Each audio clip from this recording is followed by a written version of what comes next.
18ই জিলহজ মাওলা আলী আলাইহিস সালামের রিসালাত দিবস উপলক্ষে উদযাপিত ভক্তগুরু আশ্রম কেন্দ্র হতে আজকের যে র্যালি ও মাওলা আলী আলাইহিস সালামের রিসালাত দিবসের উপরে আলোচিত সভার অনুষ্ঠানে উক্ত এই অনুষ্ঠানের সভাপতি এবং দূর দূরান্ত থেকে আগত আমার তরিকতের আশেকিন ও জাকেরিন ভাইরা এবং খেলাফতপ্রাপ্ত এখানে যারা আছেন প্রত্যেকেরই আমার অন্তরের অন্তরস্থল থেকে আসসালামু আলাইকুম ওয়া রাহমাতুল্লাহি ওয়া বারাকাতুহু।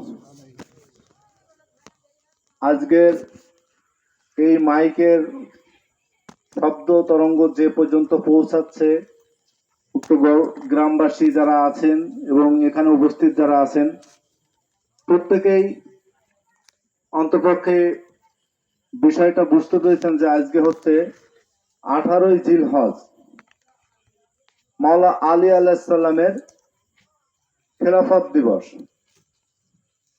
এটাকে ঈদ মুমিন এবং মুমিনের যারা প্রত্যেকের জন্যই আজকের দিনটা ঈদ স্বরূপ।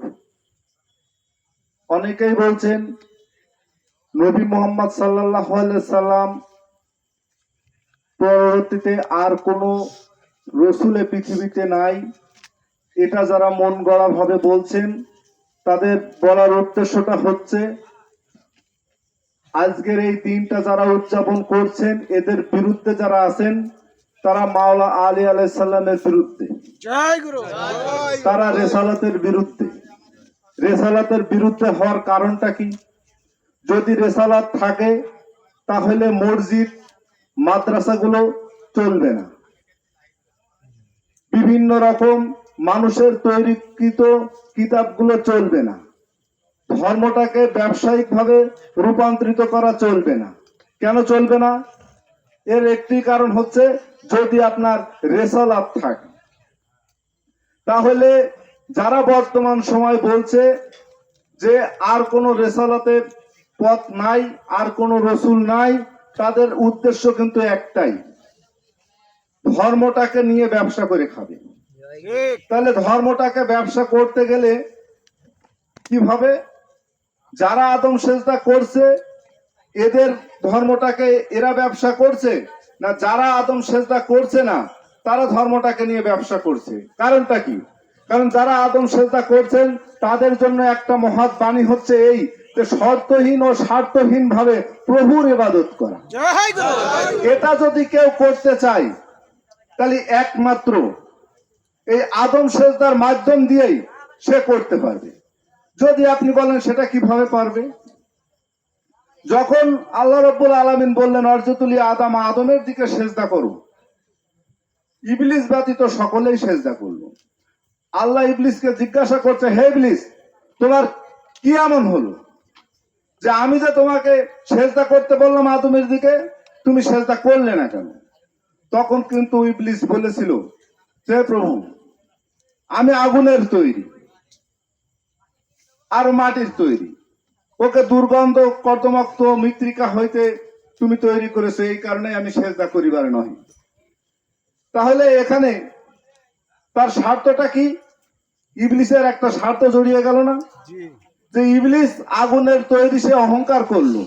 তাহলে অহংকারটা আপনার কোন সময় আসে? যখন আপনার ভিতরে কোনো স্বার্থ থাকে তখন আপনার ভিতরে অহংকারটা আসে।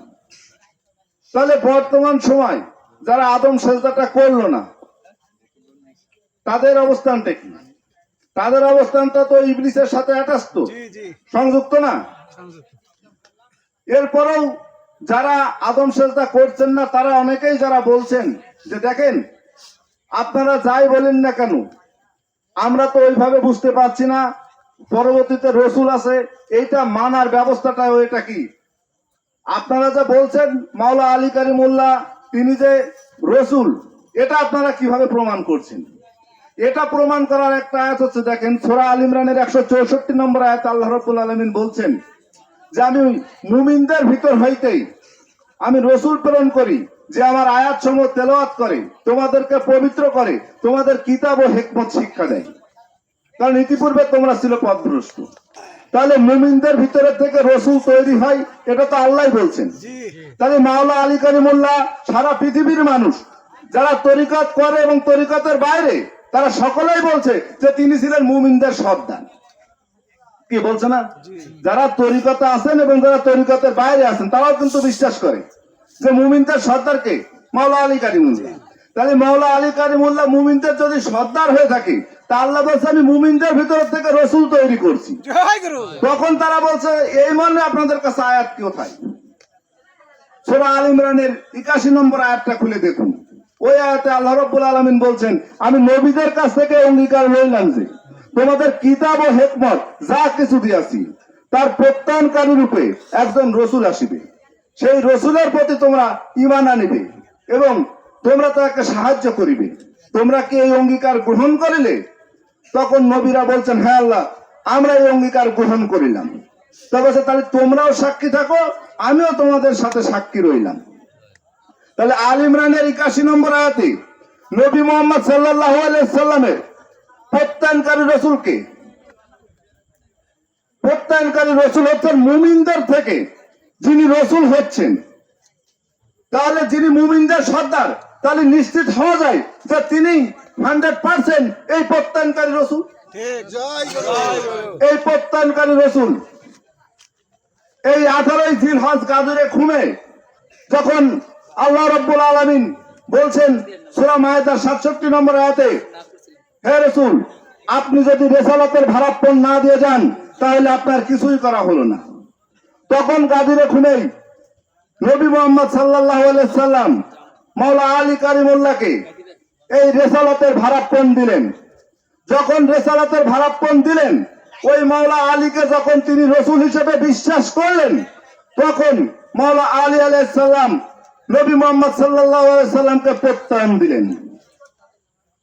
ভালো করে বুঝলেন। বর্তমান গতকালকে পরশুর ভিতরে দেখেছেন না, আমাদের দেশে যিনি সেনাপতির প্রধান তিনি রিটায়ার্ড হয়েছেন না, আরেকজন সেনাপতি নিযুক্ত হয়েছেন না। তাহলে যখন উনি সেনাপতি থেকে রিটায়ার্ড হচ্ছেন, তখন আরেকজন সেনাপতির কাছে ওনার ওই ক্ষমতাটা হস্তান্তর করে দিচ্ছে না? দিচ্ছে না। একই জায়গায় দুজন থাকছে না? থাকছে না। হ্যাঁ, একজন সই করছে যে আমি যাবতীয় পাওয়ার আপনার কাছে বুঝিয়ে দিলাম, আর যিনি নতুন সেনাপ্রধান হচ্ছেন তিনি বললেন আমি পাওয়ারটা বুঝিয়ে নিলাম। কি তাই না? তো সূরা আল ইমরানের 81 নম্বর আয়াতে নবী মুহাম্মদ সাল্লাল্লাহু আলাইহি সাল্লামকে প্রত্যয়নকারী যে রাসূল ছিলেন তিনি ছিলেন মাওলা আলী কারিমুল্লাহ। তিনি নবী মুহাম্মদ সাল্লাল্লাহু আলাইহি সাল্লামকে প্রত্যয়ন দিলেন। ওই 6 লক্ষ ওখানে সাহাবারা ছিলেন, তাদের ভিতরে তিনি প্রত্যয়ন দিলেন যে হ্যাঁ, আমি স্বীকার করিতেছি ইনি আল্লাহর নবী মুহাম্মদ সাল্লাল্লাহু আলাইহি সাল্লাম, উনার পরে পবিত্র কোরআন নুল কারীম নাজিল হয়েছে। তাহলে কিতাব নাজিল হয়েছেন, তিনি নবী, তাকে সাক্ষী দিচ্ছেন, প্রত্যয়ন করছেন কে? মাওলা আলী কারিমুল্লাহ। যতক্ষণ তিনি রসুল না হতে পারছেন ততক্ষণ কি তিনি নবী মুহাম্মদকে প্রত্যয়ন দিতে পারছেন নাকি? হ্যাঁ, তাহলে নবী মুহাম্মদ সাল্লাল্লাহু আলাইহি সাল্লামকে প্রত্যয়ন করতে গেলে অবশ্যই একজন রসুল ছাড়া প্রত্যয়ন দিতে পারছে না। তাহলে আল ইমরানের 81 নম্বর আয়াতে আপনারা যে বলছেন যে বর্তমান সময় আর কোন রসুল নাই, নবী মুহাম্মদ সাল্লাল্লাহু আলাইহি সাল্লাম শেষ রসুল, তাহলে আল ইমরানের 81 নম্বর আয়াতটাই প্রত্যয়ন করবেন কে? যে ইনি নবী মুহাম্মদ।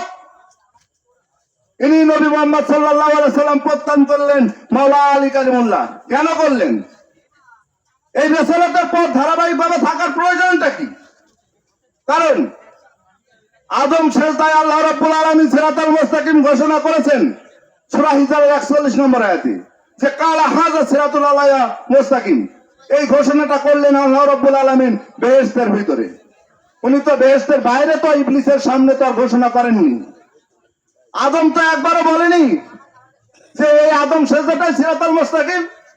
আল্লাহ রাব্বুল আলামিন ঘোষণা দিলেন, আর ইবলিস বেহেশতের ভিতরে এটা স্বীকৃতি দিল। তাহলে এটা যদি পৃথিবীতে আপনি যদি আল্লাহ রাব্বুল আলামিনের সেজদা দিতে চান, সেই রাস্তাটা কি? সেই রাস্তাটা হচ্ছে আদম কাবায় যেভাবে আদমের মাধ্যম দিয়ে ফেরেশতারা আল্লাহকে সেজদা দিয়েছিলেন স্বার্থহীন ভাবে। আপনি যদি সেই আল্লাহর কাছে আপনি যদি সেজদা দিতে চান, তাহলে আপনাকেও স্বার্থহীন ভাবে তো দিতে হবে। তাহলে স্বার্থহীন ভাবে আপনি যদি আল্লাহকে সেজদা দিতে চান, তাহলে একজন সম্মুখ গুরু রসুলের মাধ্যমে দিতে হবে।